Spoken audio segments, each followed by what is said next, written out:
All right, moving into the AFC South, we're about halfway done here. Houston Texans, we have as a B. I really liked the first four picks. I shouldn't even say that. I really like Kamari Lassiter. Blake Fisher, I understood. Not huge on Kalen Bullock. Cade Stover, yes, but I didn't love their draft. How did you feel, Dobbs? See, I think I liked it more than you, but I agree. How about this? I think some of the later round picks I wasn't the biggest fan of. I did like Ladarius Henderson in the seventh round. I really liked Jamal Hill in the sixth round. I think Cade Stover will play definitely a good rotational role on this team. I'll say this though. One that we definitely disagree on. I'm much higher on Kalen Bullock than you are. I think Kalen Bullock in the third round I'm a big fan of. I think kind of to echo what Charles Davis was saying is very true. Like Kalen Bullock is somebody that very much could have gone way higher in this draft if it wasn't for the fact that the USC defense is just atrocious. And he had to be a part of that product, even though he was much more talented than a lot of people on that same defense. And then Blake Fisher, it's funny, dude. I remember all these Texans fans were telling us they weren't going to go O line early. They were not going to spend Oh, any yeah, yeah. on the O line. Texans fans, I promise you, I know that the O line is not done yet. They were not done with that O line. I think you got super high upside in Blake Fisher, super high upside in Blake Fisher, and with Kamari Lassiter, that's one of our guys. I think they got great value on Kamari, but I'm with you. The middle rounds, maybe a little bit more confusing, maybe a little bit more. I didn't understand the direction as much, but regardless, you definitely got plenty of players that are going to help you out in the future. And more than anything, you're already a very competitive team, so you can't harp on the class too much. So here's my thing with Kalen Bullock. I think he is a great safety, but when it comes to tackling, that is my problem. I don't know. He's too small and not physical enough for me. But No, in terms of he's gonna have to being put a on some weight. safety, yeah, he's gonna have to put on some weight. I think honestly, this is a very good organization for him.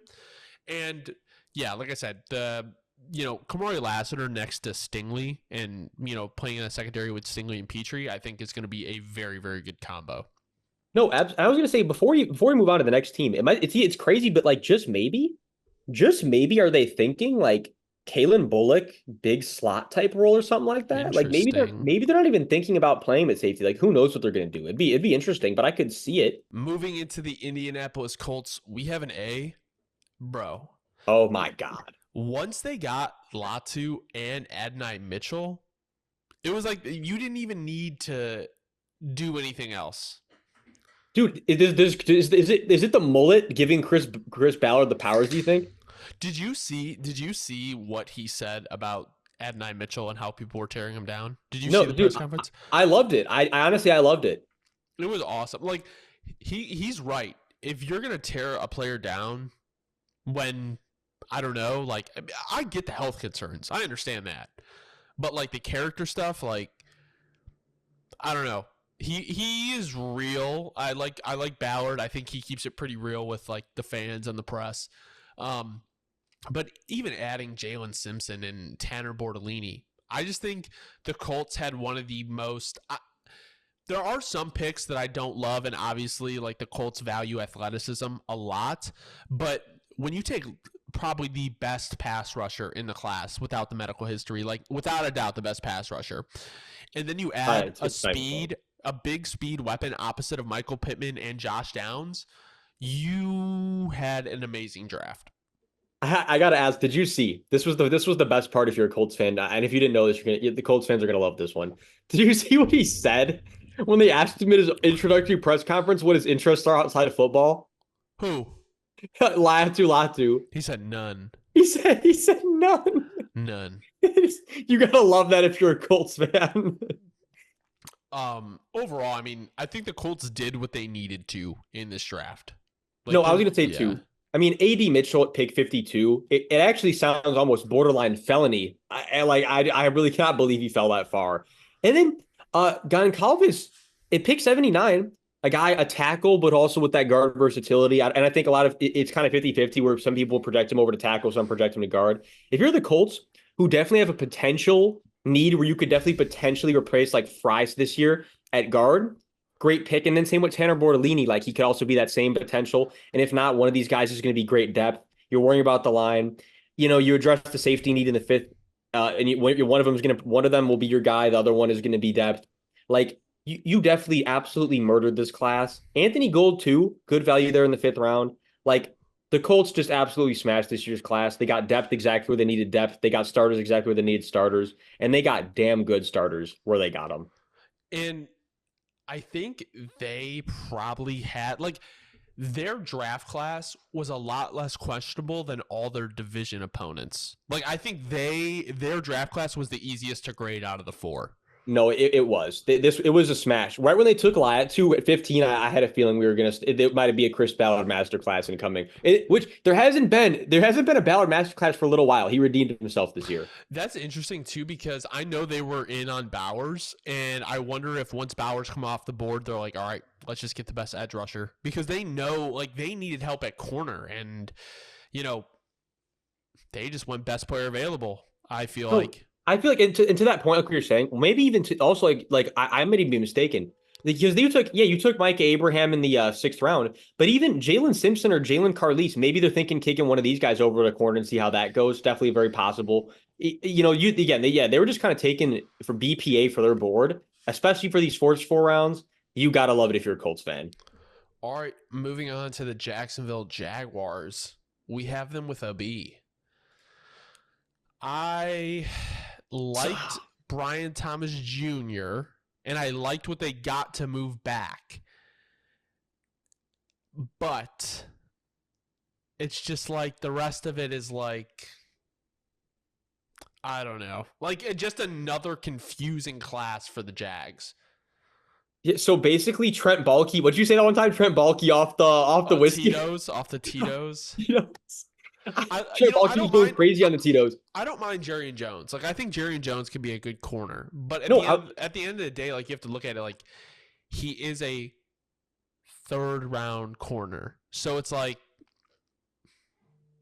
yeah, I think what I was gonna say, any of the Florida State corners that fell, you have to feel happy about that if you're anybody that got one of these Florida State boys, because the Florida State corners, I think, actually went farther than they should have gone. I think you got great value on a Jerry and Jones. I don't know, how about a Mason Smith? I get Mason Smith solely because you have Eric Armstead now. He is basically Eric Armstead 2.0. In terms of what he could be at his ceiling. So I get the pick when you look at it like that. And then I'll say I like Javon Foster actually at pick 114 because truly you kind of are looking volatile where if Anton Harrison doesn't pan out and you need another option, you're going to have that other option right here with Javon Foster. Um, but minus that, and I'll say I actually love Miles Cole. I love Miles Cole at pick 236. But outside of that, certainly a little bit confused with the value that they decided to spend given the holes that they have. But it's not like I hate it. And I also do love that they took two LSU D tackles. I gotta love that as an LSU fan they had myself. three But LSU players. yeah, it is crazy. They went LSU heavy. I gotta respect it as an LSU fan. But in terms of every need that they have, I'm gonna say I'm just not a huge fan of how that they filled out the needs per se. I'm not either. Jacksonville continues to confuse. Yeah, Trent Baalke continues to be off the Tito's. He's drunk every day. He has a burner on Twitter too. They found it. It's kind of crazy. Tennessee Titans B plus. I think they have a very the draft class is interesting because J.C. Latham I think is going to be good for them, and like I said, if he doesn't pan out at tackle, he can move to guard. Devondre Sweat at pick 38 feels kind of high to you, right? It's okay. It's like if you just were watching the film, it doesn't. I think when we take what we know about him now, the concerns and then the arrest, yeah, then it definitely is much higher than we expected. But again, off of tape alone, and especially the way that the Titans play defense, I mean, I completely get it. You're going to be giving Jeffrey Simmons one-on-ones all the time. Like it makes sense, right? Like it makes sense to a team like the Titans. I do agree, definitely much earlier than I expected to see him. I thought the earliest we were going to see him was to the Browns. But again, I actually really do like the landing spot more than the pick value. Like, because Tavondre is one of our guys. I think to a team like the Titans was definitely one of the best case scenarios for how they play defense. But yeah, definitely higher than we expected him to go. Yeah. I don't know. He's not going to be on the field all the time. I think you had like bigger needs. There was better players out there. I wonder if Sweat did not go to the Titans here, how much he would have fallen, or if other teams were really like, no, this is a guy, like truly. And I guess you don't have a third round pick, so if you look at it, you weren't going to get him in the fourth. So I understand that. Jaquan Jackson from Tulane, I think, is a good flyer on a receiver, especially because with the addition of Calvin Ridley, you have D-Hop for another year and Traylon Burks. I don't know. Like, I think adding a guy like that to the room could add something, just a little bit more versatility. But overall, I mean, I think the Titans did a decent job, especially after what they did in free agency. So I don't hate the draft class. I don't love it. I do like the first two picks. I just am a little concerned about the value with Sweat. Obviously, they added linebacker in Gray, who I think could be a valuable asset for them as well. No, Gray was definitely a good pick given their needs. I was going to say, too, Jarvis Brownlee, one of my low-key guys throughout the whole process. Man, my alarm's going crazy. This is a guy, Brownlee, physical as hell. I mean, you got yourself, like we say about Sainristil, just a guy who definitely loves football. You got yourself a football player. Is he Mike Sainristil? No, but he's gonna be a good football player for you guys. I do believe for a long time he's gonna fill out probably more of a slot role. But I could see him on the outside too potentially. He's probably with the size I do project him more to a slot role.